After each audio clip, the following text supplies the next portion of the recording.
Entreprendre à New York, à quoi cela ressemble vraiment? J'ai passé un mois dans la ville qui ne dort jamais pour le découvrir. Entre conférences, rencontres, networking, j'ai plongé dans le corps de l'écosystème entrepreneurial new-yorkais. Et comme je ne fais jamais les choses à moitié, j'ai décidé d'interviewer celles et ceux qui font bouger les choses et de partager cette richesse avec vous. Voici Rim, la génie de la tech qui révolutionne la mode durable.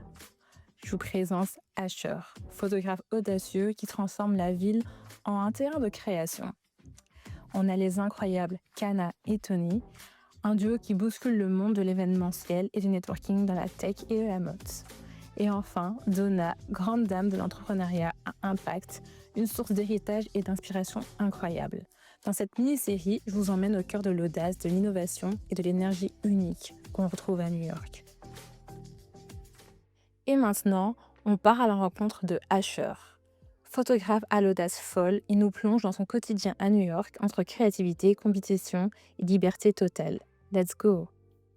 Can you briefly introduce yourself and tell us what you do? Sure. Okay. My name is Asher, and I'm a content creator based here in New York City. Originally born and raised in Tokyo, Japan, and I moved to Hawaii when I was 12.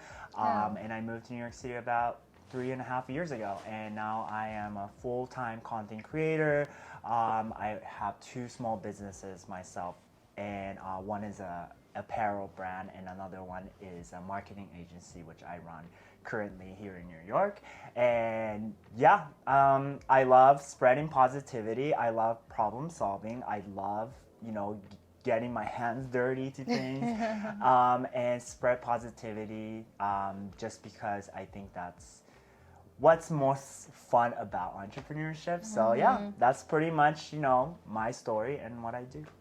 How does it start? Because you are born and raised in Japan, and then you lived in Hawaii, and then you're here. What happened?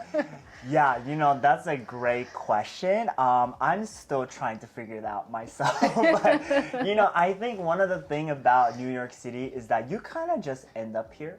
And if, in a way, like a city like New York, as a transplant who are people who move from another city to New York City, so not a native people, we are faced with so many challenges along the way.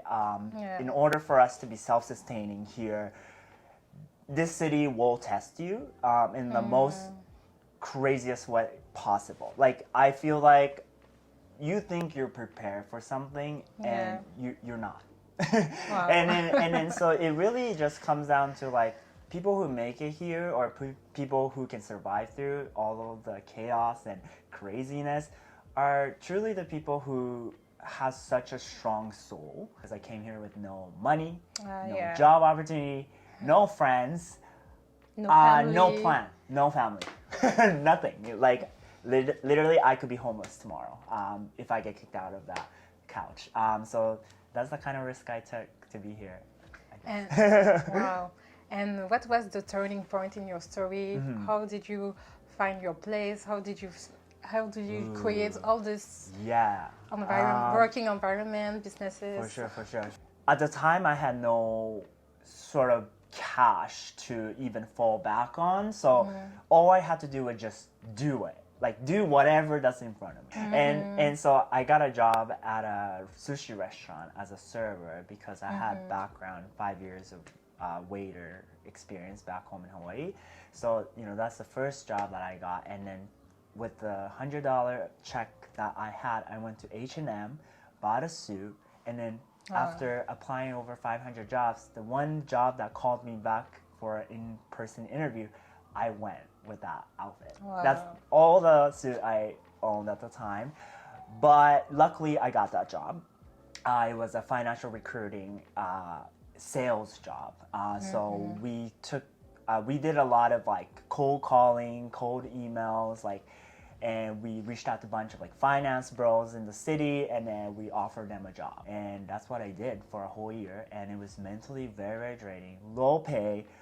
I was working like from 8 a.m. to like 11 p.m. like every single day for like barely like any pay. So it was just so challenging to keep up. But because I had nothing and there was nothing to build up on, I just needed to do that. The reason why I came here was not to work like a dog in corporate, but to find what I'm looking for. So next day, I decided to quit. No, like nothing. I just sent an email. I'm done. I filmed that footage of me typing out that email and then sending it, closing the laptop and leaving the office for the last time. And I actually, had to put the tripod. I brought everything, and then like I had to go back and forth because you have to put the tripod away to like film yourself walking out of the door. So I did that, and that video is so valuable to me because that is like a huge turning point for my life. But then there was one thing, I had a camera. I picked up a camera maybe about 7 years ago. This was like just kind of like a hobby, but I started content creation around automotive, so cars. So I started as an automotive cinematographer, then also a photographer. So then I knew that I know how to use a camera. Yeah. Okay, there's something I can do. Like I've made YouTube videos before, whatever. So I was like, okay, I need to make money with this camera that I have. Like, what do I do? And the first thing that came to my mind was like, I have to shoot people now. Like, I can't shoot cars anymore. I have to shoot people. Okay, well, how do I do that? I don't have portfolio. Then I came up with this idea. Where I was like, okay, I can maybe like offer like free portrait somewhere. Like, I think that might create some conversation around my name. Like, because I had no brand at the time. Like, I needed to create I needed someone to see my story and be like, I want to, support this person. Like, I had to create the opportunity for people to do that. So then I posted this one video on TikTok where I was hosting a free photo shoot at Washington Square Park. The reason why I chose Washington Square Park because it's like birth to many big creators, and it's just a hub for young people and young entrepreneurs as well. So I decided to choose that spot, and what will be the more better way. And it's bold, it's fun, it's crazy, and yeah, I think that's like what I'm gonna do. So I posted that video. It ended up getting like 65,000 views, and it was already like 100 people signed up, and then I hosted it. I was so scared. Wow. I knew no one. I went by myself. I didn't alone. Yes. Wow. I don't know who was gonna show up, right? And I showed up, and people just started coming in, and then they're like, "Oh my God, I read your story. Like, this is, I'm so sorry. What happened to you?" Like, and it's just like, I just never felt so much like compassion from people, like, because I just been feeling so undervalued. Like, I was getting underpaid to getting racially profiled in the workforce. And I was just really like so discouraged about moving to New York because it's just a lot harder as a POC person to thrive. So I felt like a lot of people met with me with grace, and that just like healed me in a way. And it just created this new like purpose in my life where it's like, okay, I think like there's something I can do with this. Like there's a market for this. Like, okay, so let's explore that option. So that was just the beginning of what it is. But when I did it, all the participants started coming in, and these people are like some people from Central America, or like someone that's an actor, singer, musician, or this person grew up in like in the projects in Brooklyn. Like, all these people came together, and like everyone's chatting it up and like introducing each other, and like a lot of people came alone and looking for something also, and it just created this like hub where it's like people are looking for something, a networking space. Yeah. Like, it was crazy. And then some people that showed up, one of my most highlighted people out there that showed up that day. One of them include a girl from a very, very famous TV series on Netflix, and she was one of the main actress.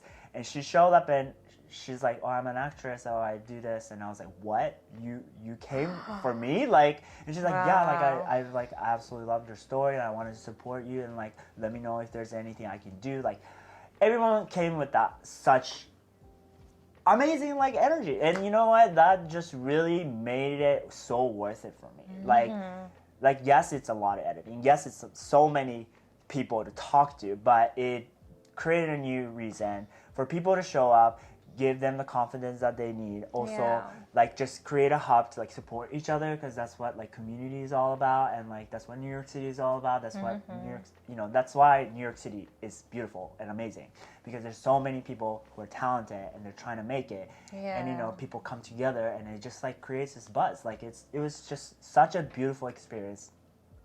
And because of that video, Sony Music reached out to me. Wow. And yeah, the manager was like, hey, do you want to shoot with like this artist? I don't know if I'm allowed to disclose. Well, you know what, I'll disclose it. So I got reached out from the manager, and then he's like, hey, do you want to shoot with Icon of Pop? I'm not too sure if anybody's familiar with I don't care, I love it. Yeah, so the person, the duo that made that song with Charlie XX, I think it's with Charlie XX. I forgot. I'm sorry. But yes, they reached out to me like, hey, do you want to shoot with them? And at the time, I couldn't do it. But they brought another DJ. They were like, hey, do you want to shoot with this person? And this person is someone that I happen to know and listen to, and was a fan myself. His name is Austin Mills. He's a black house artist. He's amazing, from Harlem. And I was like, oh my God, I get to shoot with him? That's crazy. I was going to go to his concert, you know? And so like they gave me the opportunity, and then, you know, they've been so nice to me, and the manager is like working for other agencies as well, but they invite me to like influencer dinners and stuff like that. And like, it just opened up so much doors. Like just by that one video. So huge turning point for me. And what changed everything was that one TikTok, which is what you guys found. Yeah, wow.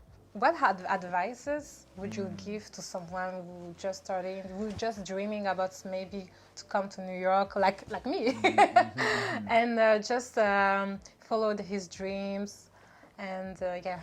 The advice I have is like, never give up, or never turn your back on yourself. I think that's a huge thing for me, because this city will test you as a person, your soul, your identity. It questions everything about yourself. But people who stay, yeah, I mean, they're all successful. Like, I don't know any single person that isn't successful. I think everyone's successful if you don't give up.